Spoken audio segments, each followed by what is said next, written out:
Welcome back to Margaritas in Paradise. This last video I did on a girlfriend experience generated all types of questions. And I wanted to do another video on finding the right girl. You're at a point in your life and you want to come to Thailand. You like Asian women and you like Thai women. How do you find the right girl?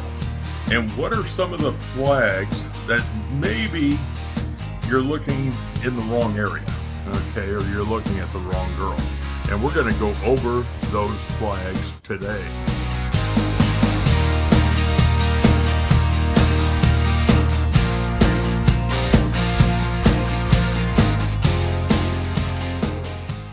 When you're deciding to date an Asian woman, a Thai woman specifically, you have to find out, or you have to decide what you want in your life, okay? There's guys that come here and they come to Thailand for all kinds of different reasons. But the guys that come here that are looking for romance or a relationship, what type of a woman do they want? And do you want somebody that is going to be a lifelong partner? Somebody that you're going to fall in love with and spend the rest of your life with? So that's what we're kind of driving at today.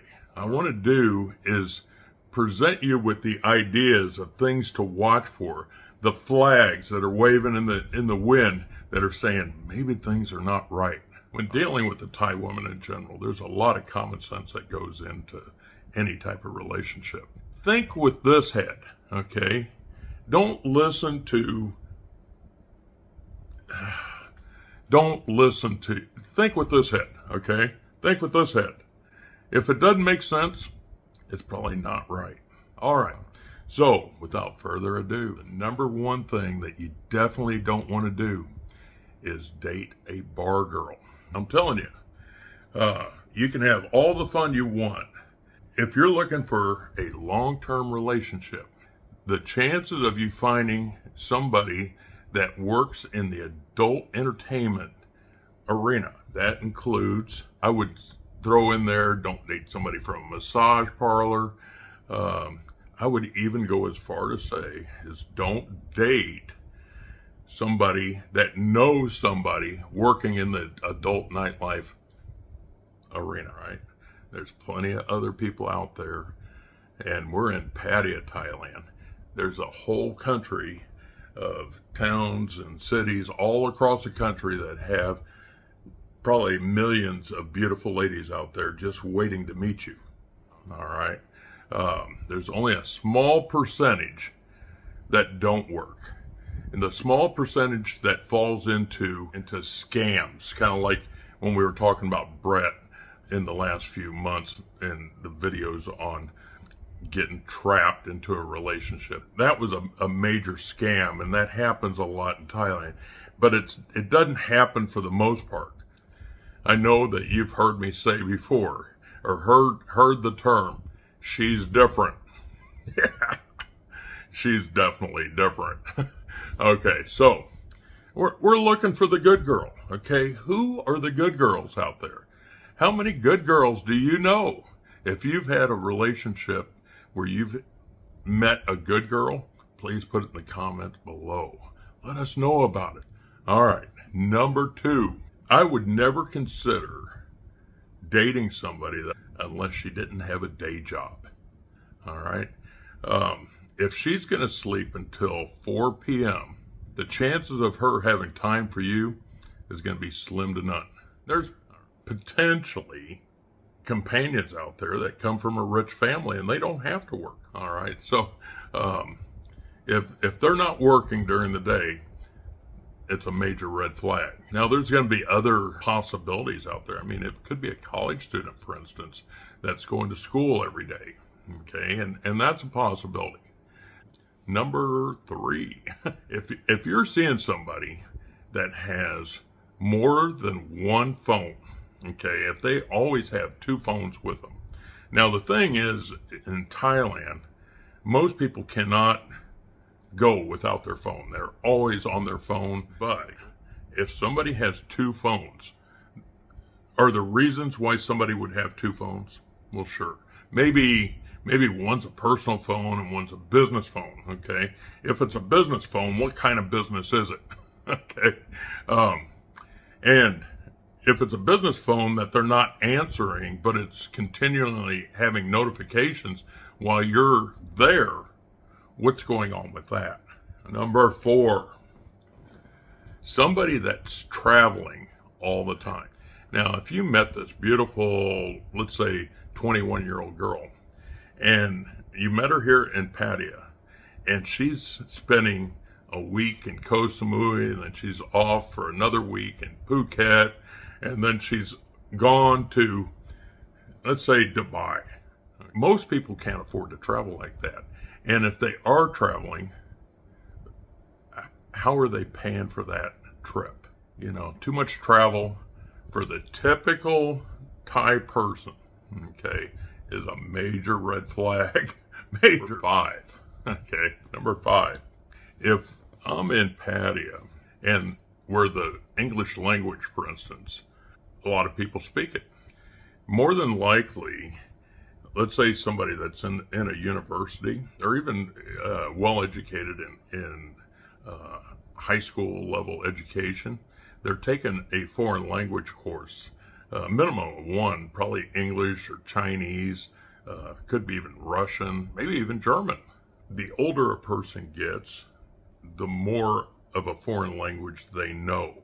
Now, most Thais are going to know probably a minimum of 3 basic dialects of the Thai language.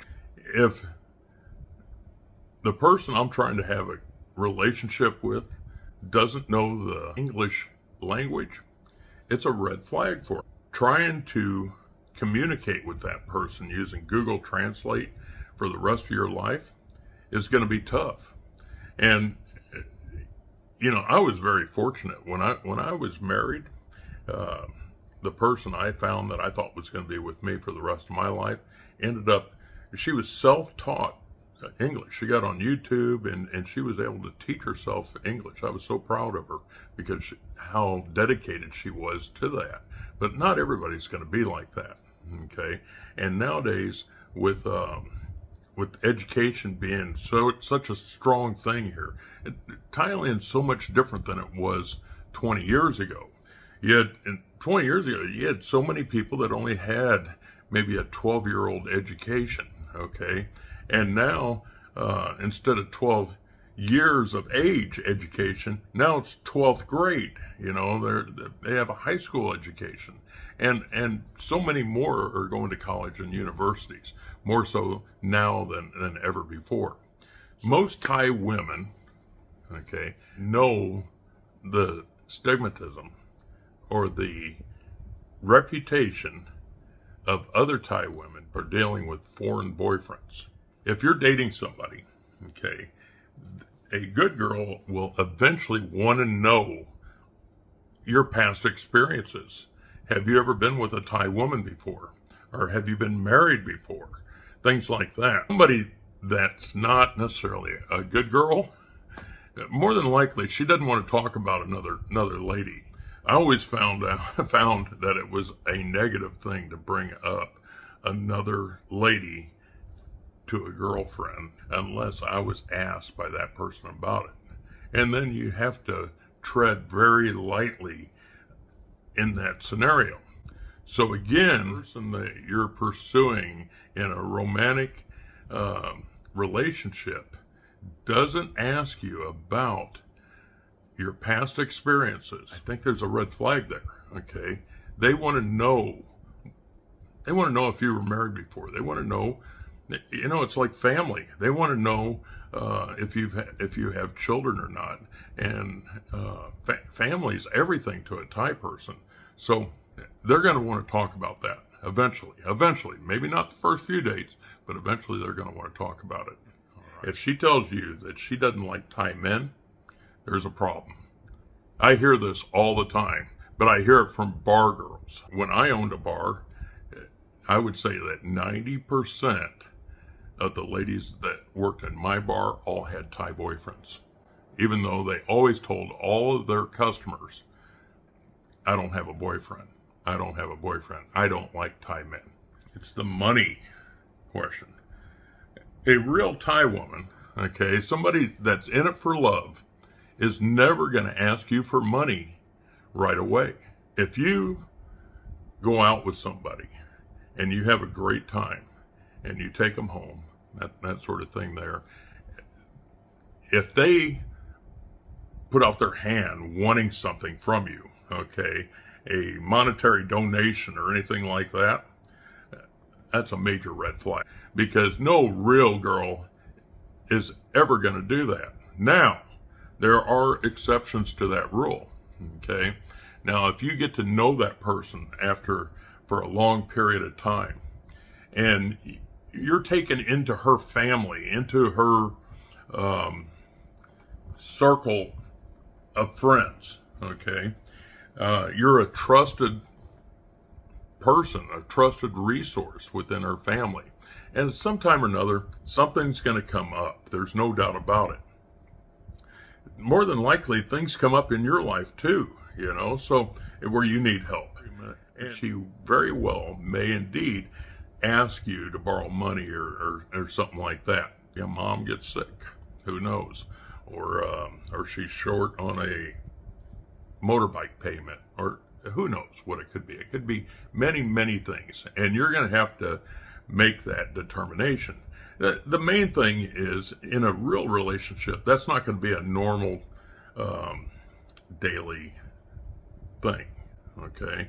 It's not even going to be a normal monthly thing unless you make a commitment to help them out financially. You're probably not going to meet that type of a position, okay? So those are big flags. They're flags that you just, if you run across those flags, I would say you need to go find a different girl, okay? Now, I know there's other flags out there, and if you can think of, or if you ran into anything else, definitely put them in the comments below. All right.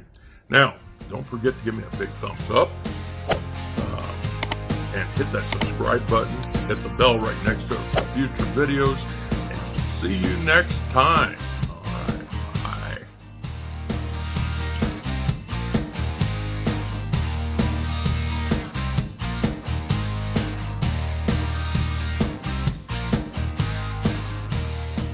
When dealing with a Thai woman in general, there's a lot of common sense that goes into any type of relationship.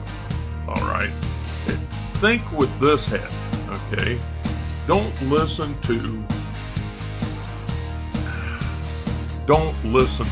think with this head, okay? Think with this head. If it doesn't make sense, it's probably not